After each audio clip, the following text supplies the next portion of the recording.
Hello, my name is Kevin and welcome to the Love Decanters channel. So today I want to talk about massive controversy. It's only a controversy if you're a pedant like me. It's not really even a controversy. It's a, is that right or is it wrong? So I'm going to talk about the Whitefriars M67. Yes, this decanter here. There is a glass to go with it. And the controversy is to do with this stopper.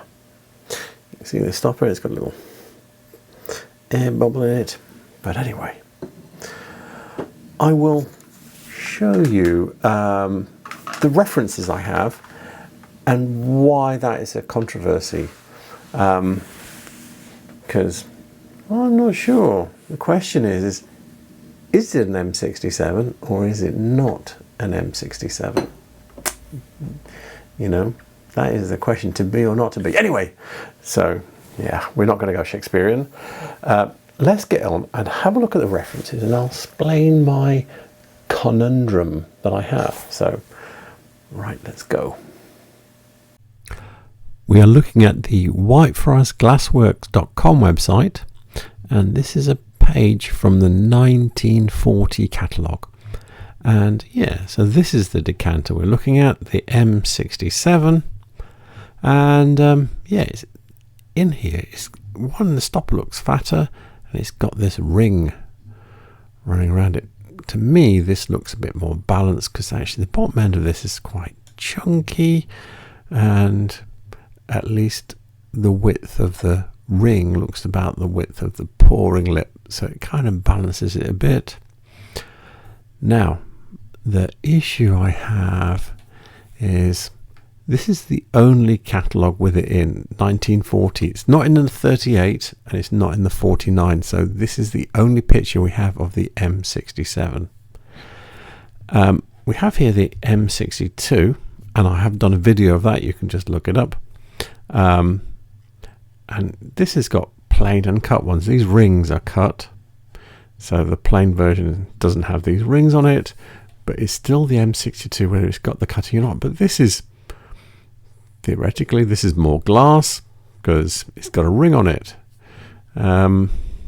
Yeah. So I can't find, I've been through quite a lot of my books.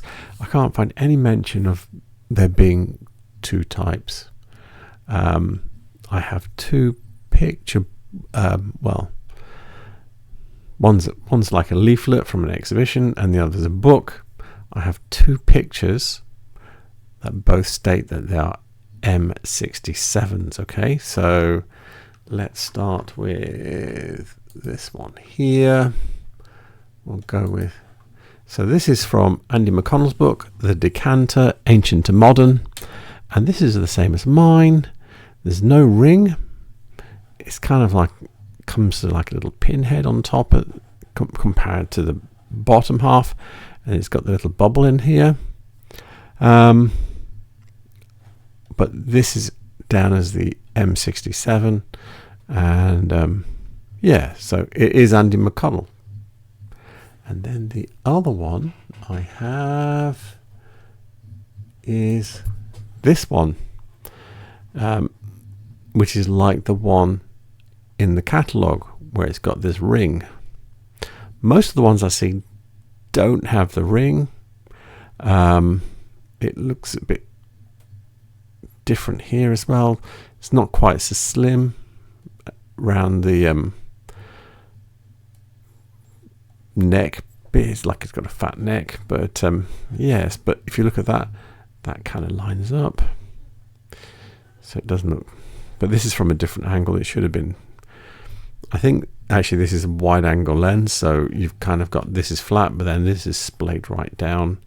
You should try and take your pictures with something close to 50mm to get a nice flat picture further away. But anyway, you got the colours here: flint, amber, sea green and twilight. Never seen a flint one or a twilight one, and I don't know how long they made them for. They obviously didn't make them pre-1939 because it's not in the 38 catalogue. Only appears in 1940. I don't know how long they would carry on making this kind of decanter into the war. But they'd stopped making it by 1949. So we don't see them very often. Or I don't see them very often, I should say. So that goes with that. If we go back to... I didn't check the colours here. So here it's only talking about flint, sea green and gold amber. But the Chris Woolman version, this one here from Whitefriars Revisited, I should tell you, this is from a pamphlet called Whitefriars Revisited. I suspect you might still be able to get it if you look online. This was from an exhibition. There were a lot of Whitefriars collectors involved in putting this pamphlet and this exhibition together. So if Twilight and ones existed, they would know. So anyway, yeah, this is where we are with it. It seems a bit strange that there's two types with two different stoppers. It was probably made for a fairly short period of time. Why the ring disappeared or appeared, depending on which way around, because it might be that in 1939 they made it without the ring and then they decided to put the ring on. Do you know what I mean? It's just like, what's going on here? And if it doesn't have a ring, is it really an M67? Did they give it another number, but it doesn't appear in any of the catalogues that are available to us? That is the problem. Yeah, that's very, to me, it's just like, oh God, is it an M67? Did they change it? Is it an M67A? You know, if I go back to here, yeah.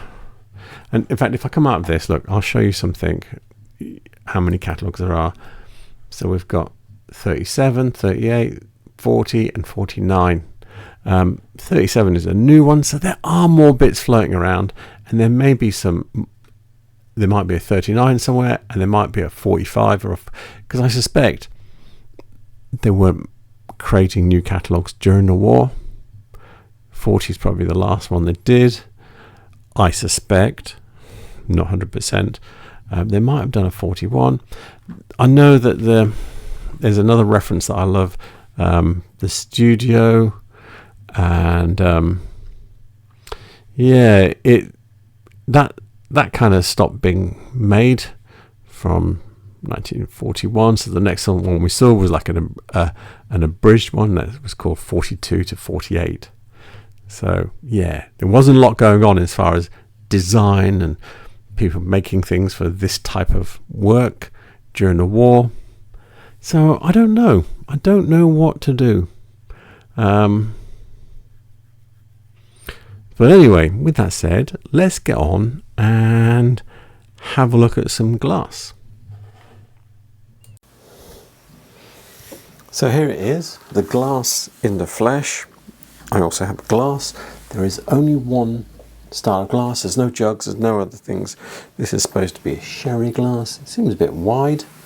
But it's got a little column stem, and then it's got this conical foot with a little pad at the top of it. Yeah, small glass. And then let's have a look at the decanter. Let's have a look at the stopper first, because this is the controversy. Yes, so there's the stopper. It's quite nice with this little air bubble inside. Let me explain something about this air bubble. So as you imagine, this is round, so this is a curved piece of glass, but also you can see there's a curved piece of glass this way. So in actual fact, if you draw a circle on that, it's like a lens. It's a convex lens, which means it's magnifying that little bubble. Wherever you look at it, it looks to be about the same size. It moves around a little bit as you turn it, but yeah, but if you look at it from above through the flat top, it's tiny. Look there, magnified. Look there, it's tiny. Got polished top, polished base as well. It's got a number on it. I've not looked for the number. It'll be the right one, I'm pretty certain. But anyway, yeah, it is. It's got an 8 there as well. But this is the foot. It's underneath polished pontil mark. So there's some of the profile. So it's got similar kind of stem, just stumpier, similar like pad at the top of the foot. Same kind of almost domed foot, conical foot, somewhere in between. Yeah. And then if I put the stopper back on,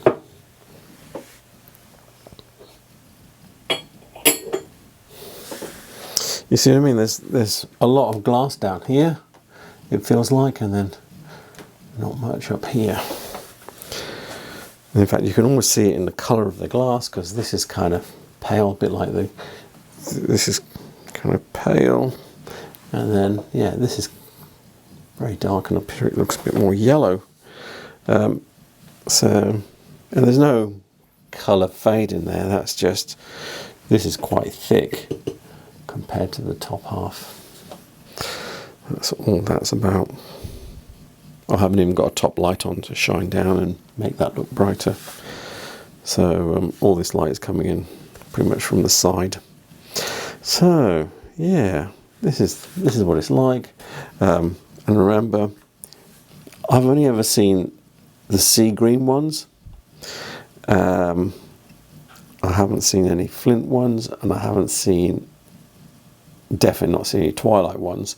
And also, I've seen more without the ring than I have with the ring, which is confuses me a little bit. But anyway, so there is the glass. So there we have it. Super controversial. Yeah, is it an M67 or is it not?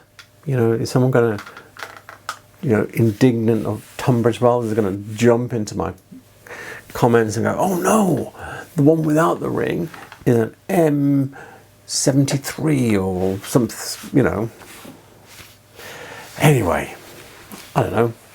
Is it, isn't it? Why did they do that? A bit strange. I mean, the way the ring, when I've seen it, the ring looks like it was made by putting it into probably into a little mold and spinning the thing in there to make the ring, because it's not like an applied ring, it's like it's a molded ring, but it's a solid piece of glass, so they would have had to basically squeeze it in, turn it to take the seam off and get it out afterwards. But maybe the little mold broke or something. I don't know. The metal molds that they do for making all these kind of things, so the shape of that decanter there would be a mold for it, so they'd put it in, blow it, turn it to remove the seam, so they'd turn it within the mold, and so the body would come out perfectly shaped, and then they would stuff the foot and the stem and the foot underneath it. So yeah, maybe something like that happens. So they just said, oh, we'll just make it a bit different, and we'll just stick a bulb in the middle of the stopper to make it right in some way. I don't know. But yeah, so you like that eyebrow, curious eyebrow. So with that said, I think I'm going to wrap up, because I spent half of last night trying to find stuff on this, trying to figure out, am I right, am I wrong, what's going on, is anybody saying anything? Nobody is. So I've said it now, it might be wrong, it might be right, it might just be a change in the design that they just decided that we won't even talk about it. So with that said, references I use will be in the description below. What else? Yeah, that'll be it. So please remember to like and subscribe, and thank you for watching, and have a good night. Good night.